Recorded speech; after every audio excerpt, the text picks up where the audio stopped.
محترم ناظرین، السلام علیکم ورحمۃ اللہ وبرکاتہ۔ آج ہم آپ کو بچوں کی تربیت سے متعلق ایک سچا واقعہ سنائیں گے۔ ایک مرتبہ ایک مجرم کو لایا گیا جو بہت بڑا ڈکیت تھا اور کئی قتل بھی کر چکا تھا، لیکن جب پکڑا گیا تو عدالت میں کیس چلا اور جرم ثابت ہونے پر اسے سزائے موت سنا دی گئی۔ پھانسی سے پہلے اس کی آخری خواہش پوچھی گئی تو اس نے کہا مجھے اپنی ماں سے ملنا ہے، تو اس کی خواہش کے مطابق اس کی ماں کو بلوایا گیا۔ جب ماں اپنے بیٹے سے ملنے گئی تو بیٹے کے گلے لگ کر رونے لگی۔ اس دوران ایک عجیب واقعہ ہوا۔ بیٹے نے ماں کے کان کو دانتوں سے زور سے کاٹنا شروع کر دیا۔ ماں چلانے لگی۔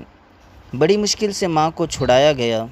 وہاں موجود تمام لوگ بیٹے کی اس حرکت پر حیران تھے اور اس ڈاکو سے پوچھا گیا کہ تم نے یہ حرکت کیوں کی؟ تو اس ڈاکو نے اپنے بچپن کا ایک واقعہ سنایا کہ میں جب چھوٹا تھا تو بہت شرارتی تھا، اکثر لوگوں کو تنگ کیا کرتا تھا، مگر میری ماں مجھے کچھ بھی نہ کہتی۔ ایک بار میں نے ایک پڑوسی کی کوئی چیز چرا لی۔ اس پڑوسی کو پتہ چل گیا۔ وہ شکایت لے کر میرے گھر آ گئے تو میری ماں نے بجائے مجھے ڈانٹنے سمجھانے کے مجھے اپنے پیچھے چھپا لیا اور اس پڑوسی سے لڑنے لگی، اسے برا بھلا کہنے لگی۔ پڑوسی بیچارہ اپنی عزت بچا کے چلا گیا۔ حالانکہ میری ماں اچھی طرح جانتی تھی کہ میں نے چوری کی ہے، مگر ماں نے مجھے ایک لفظ نہ کہا اور میرا منہ ہاتھ دھلا کے مجھے اپنے ہاتھ سے کھانا کھلانے لگی۔ بس اس دن سے میرا حوصلہ بڑھ گیا۔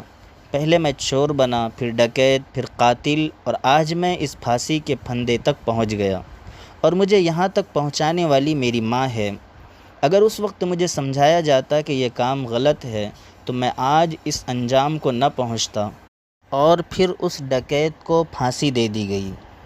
اور آج جب میں اپنے ارد گرد دیکھتا ہوں تو مجھے اسی قسم کی ہی مائیں نظر آتی ہے۔